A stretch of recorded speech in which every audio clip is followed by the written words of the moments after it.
வணக்கம் நண்பர்களே. அம்மையார் ஜெயலலிதா முதலமைச்சராக இருந்த பொழுது யாராவது ஒரு அதிகாரி, எந்த துறையை சார்ந்த அதிகாரியாக இருந்தாலும் சரி, ஒரு தவறான செயல் செய்து விட்டார் அல்லது இவருடைய ஆட்சிக்கு கெட்ட பெயர் ஏற்படுத்தும் அளவிற்கு ஒரு காரியம் நடந்துவிட்டது என்றால் அவர்கள் அவ்வளவு எளிதாக கற்பனை செய்ய முடியாத அளவுக்கு அவர்களுக்கு ஒரு பனிஷ்மெண்ட் கிடைக்கும்.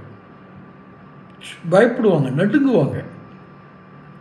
ஆனால் சட்டசபையில் 2022 நடந்த ஒரு லாக்அப் டெத்துக்கு, அந்த லாக்அப் டெத்தில் அவர் நோயால் தான் இறந்தாருன்னு சொல்லி குறிப்பு எழுதி கொடுத்து அதை அந்த நம்ம முதல்வர் மதிப்புக்குரிய மாண்புமிகு ஸ்டாலின் சட்டசபையில் வாசித்தார். சட்டசபையில் வாசிக்கிறது வரலாற்று ஆவணம். அது அவர் நோயால் இறந்து போயிட்டார், லாக்அப்பில் இருந்தப்போம் அப்படின்னு. மறுநாள் போஸ்ட்மார்ட்டம் ரிப்போர்ட் வருது. அவர் உடம்புல 17 இடங்களில் தாக்கியதற்கான காயங்கள் இருக்குது அப்படின்னு. அப்போ லத்தியால் அடிச்சிருக்காங்க.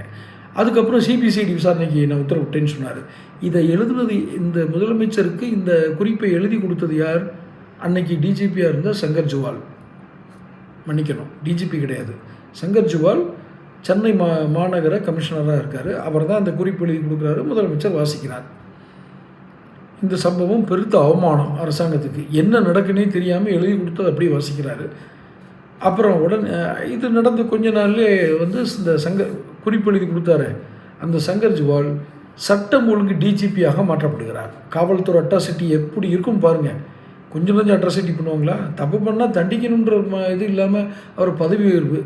அதுக்கப்புறம் 2 வருஷம் கழித்து அவருக்கு தீயணைப்புத்துறை மற்றும் மீட்புத்துறையில் இயக்குனர். அது கிட்டத்தட்ட டிஜிபி பதவிக்கு ஈக்குவல்னு சொல்கிறாங்க.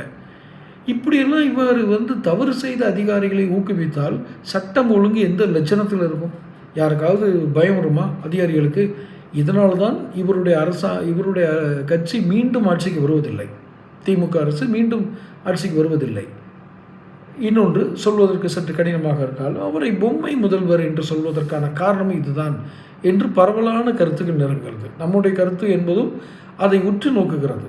நம்ம சேனல் அந்த கருத்தை பார்க்குது. உண்மையோ எழுதி கொடுத்தது அப்படியே வாசிட்டு போகிறாரு. அப்படி தவறு செய்த அதிகாரிக்கும் பதவி உயர்வு கொடுத்துறாரு. அப்புறம் எப்படி இவர் மீண்டும் ஆட்சிக்கு வருவார்? அப்போ காவல்துறைக்கு கட்டுப்பாடற்ற சுதந்திரம் கொடுத்திருக்கிறார். அவர்கள் தவறு செய்தாலும் அவர்கள் தண்டிக்கப்படுவதில்லை. அதுதான் மடப்புறம் கோயிலில், மதுரை மடப்புறம் கோயிலில் கவலாளி அஜித்குமார் கொலை வழக்கில் ஆரம்பித்து எங்கெல்லாமோ நடந்து முடிஞ்சிருக்கு. எல்லாம் கஸ்டடியல் டெத்து நிறைய இருக்குது. தேர்தல் என்று சிந்தித்து வாக்களியுங்கள். தொடர்ந்து பேசுவோம். சேனலை சப்ஸ்கிரைப் பண்ணிக்கங்க.